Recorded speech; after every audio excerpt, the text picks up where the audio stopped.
friends, welcome back to Food Prep Guide. I have a quick garden update for you today. The raised bed fence is under construction and I think it's going to take us a little while to finish it. So I didn't want to wait that long to give y'all another garden update. So this is just going to be a quick state of the garden where we're at. I'm going to show you a little bit of the construction, but I will be doing a dedicated video with all the details of the materials that we used in the process of installing that raised bed fence. And I've also made a really big decision about how I'm going to start these beds, and I wanted to talk to you about that as well. If you're new here, my name is Jordan. I'm a homeschooling mom to 3, living on 3 beautiful acres with my wonderful husband. A health crisis forced us to change the way we think about food. Unfortunately, it also put us in financial hardship. Turns out the solution to both challenges was the same: to live off the land as much as possible. So we started growing our own food, preserving the harvest, raising chickens, rabbits, and more, and cooking from scratch. Together with my dear friend Stacy, who entered the world of food preservation in the crazy days of 2020, we started this channel for people who want real food without the compromise, food security without the fear, and garden wins without guesswork.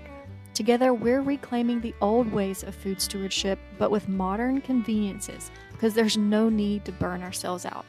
If there's one thing you should know about us, it's that we love Jesus and seek to steward his blessings wisely. If that sounds like you, welcome home. Hit subscribe and come grow with us. Okay, so first on the raised bed fence, remember we're doing a border around the entire perimeter of the garden, and it's just going to be one big 3-foot tall raised bed at hip height. These are 3 feet tall and they come right at my hip.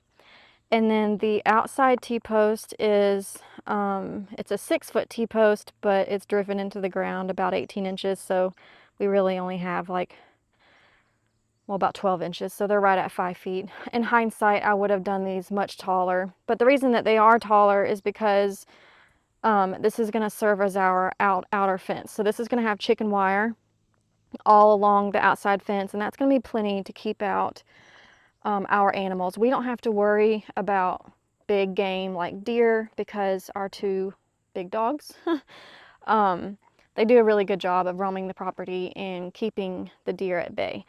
So really we just have to keep out chickens and dogs and goats and things like that, which this fence will do. So here is a better idea of the fence because we have started the hog panels. Let me get you a view right here. So with the T-post, we are going to be doing hog panels. The difference between a hog panel and a cattle panel is cattle panels all have these big squares, and hog panels, they get smaller as you go down. My research showed me that the heaviest weight point for 3-foot deep soil is going to be in the bottom third of the raised bed, and so I thought that would be a good idea to have a smaller grid here to just give it some extra strength. So you can't really see it very good, but where that little traffic cone is a pile of metal roofing panels, the same thing you would build a metal building out of. Those are what's going to be lining the sides of these cattle panels. So hog panels. These hog panels are simply the grid that is going to be holding the solid metal roofing panels. In the detailed video, I'll go through why I changed my mind and I did it this way, because in the previous video I showed you a different design using wood. This is going to be much better, and I'll show you that when we do the more detailed video. But I am standing in the bed right now, so you can see it's about, well, I don't know if you can see it that good, but it's about 2 feet deep. So here I'm standing where I would be standing if I were gardening in it. So now I am standing right on the edge and I can touch all the way to the end of this, and it's about 2 feet. Like I said, 3 feet deep. The hog panels, obviously we're not done yet. This is going to be going over here like that, and it's just going to be 2 parallel fences all the way down. We'll have this side of the fence will be like that.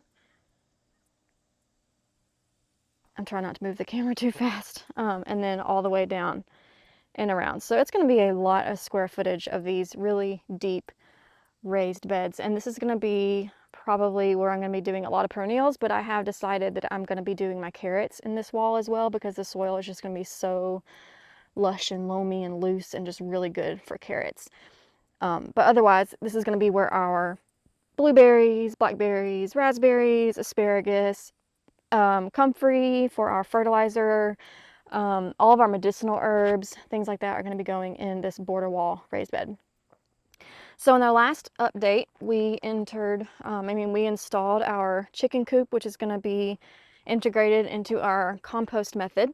So from here, from where the chicken coop ends, all the way to the corner, which is right there, Lord willing, is going to be a covered workspace with a small shed underneath it. So I decided that I only needed a very small amount of actual completely enclosed storage, because I don't have a ton of things that absolutely cannot get wet.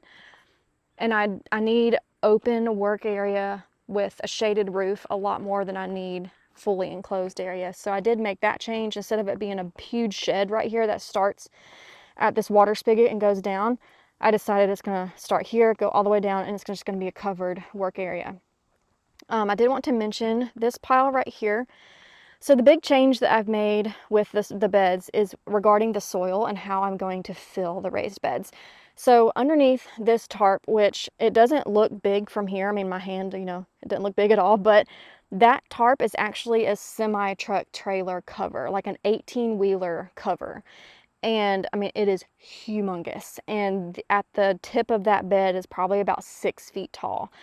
That is where all the soil that came from this huge plot that we hired someone to move, that's where all this came from.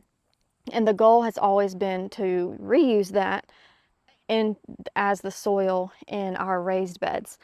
I've changed my mind for 2 reasons. Number one is because I am not going to have near enough to not only fill the raised bed border wall, but all of these beds. It's 7 beds.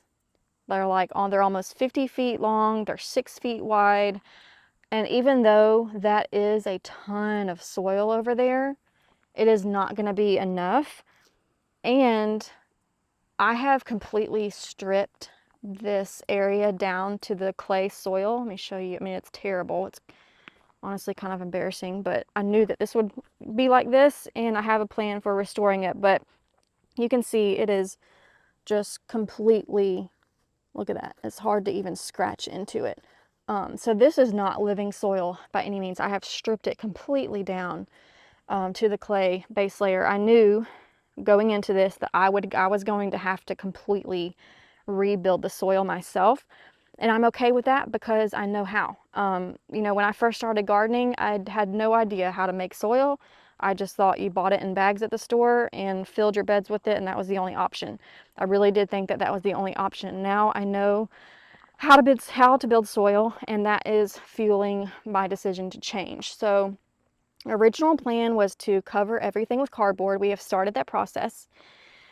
Cover the entire floor with cardboard and then start refilling it from our dirt pile over there. I also have a dirt pile over here, but it got completely taken over by weeds and little saplings, so that's pretty much gone.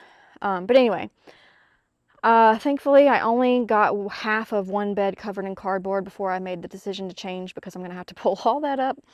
But what I'm gonna do is, y'all know that I practice a no-till gardening, but even though I do practice no-till gardening, I have always tilled one time anytime I'm starting a new plot of breaking in a new plot of land. I'll till it once, and then I'll never till it again, and just start building layers on top of that.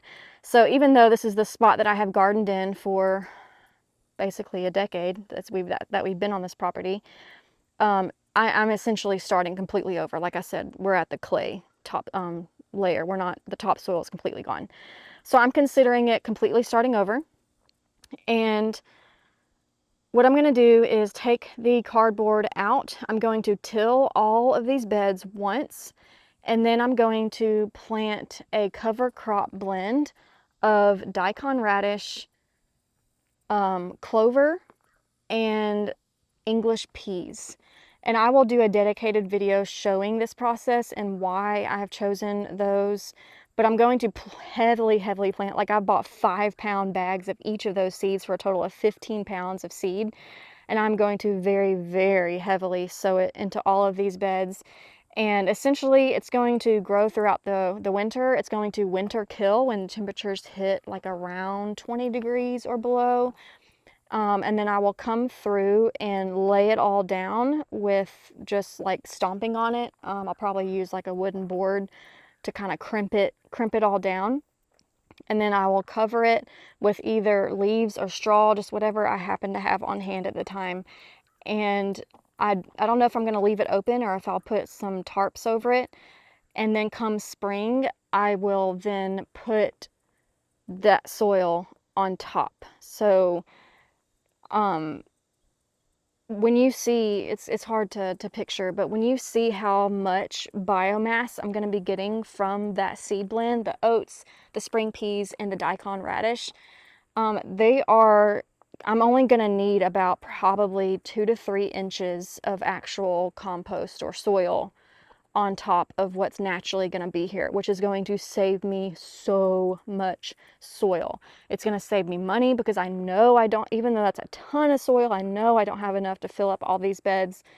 And there's no way that I want to pay to fill all of these beds with bagged soil from the store. That would just be insane.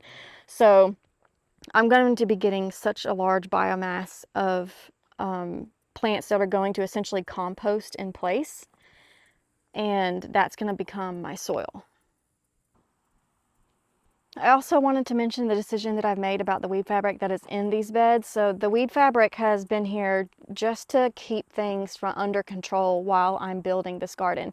You can see that there are definitely weeds in the bed wherever the weed fabric is not, but wherever the weed fabric is, unless it has a hole in it, like right there, wherever the weed fabric is, there's not any weeds. But my plan was never to keep the weed fabric in these raised beds, and that's still not the plan. But now I have decided that I'm taking this weed fabric and I'm lining the entire garden around, what am I tripping over? Oh, a piece of netting. I'm lining the entire garden where the gravel meets the grass with the black stuff. I started over here, right here, because, you know, weeds are going to be constantly trying to encroach into this gravel, and I want to prevent that from happening.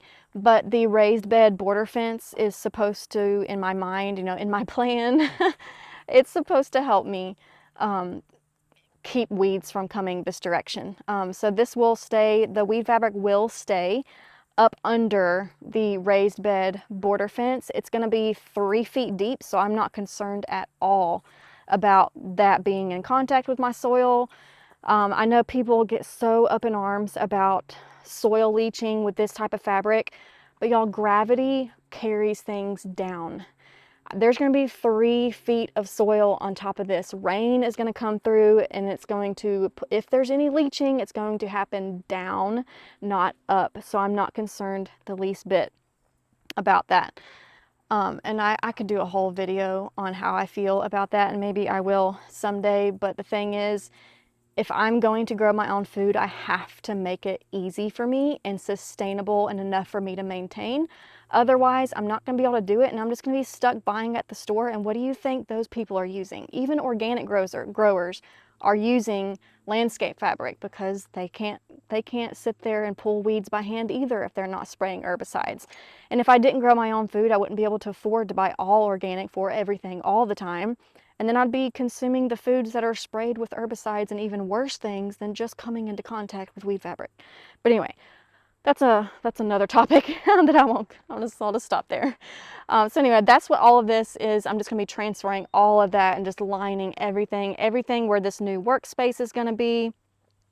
All of that, I will take the weed fabric out of these beds and put them over there to keep the weeds from encroaching into the garden. The chicken coop is going to be, they're going to be taking care of the weeds over there. If you've raised chickens, you know that once they are in a space for a little while, they will take it down to bare dirt, and I will never have weeds over there. And that covers a 24-foot long piece of grass for me, so that'll be helpful to keep weeds from coming up over there.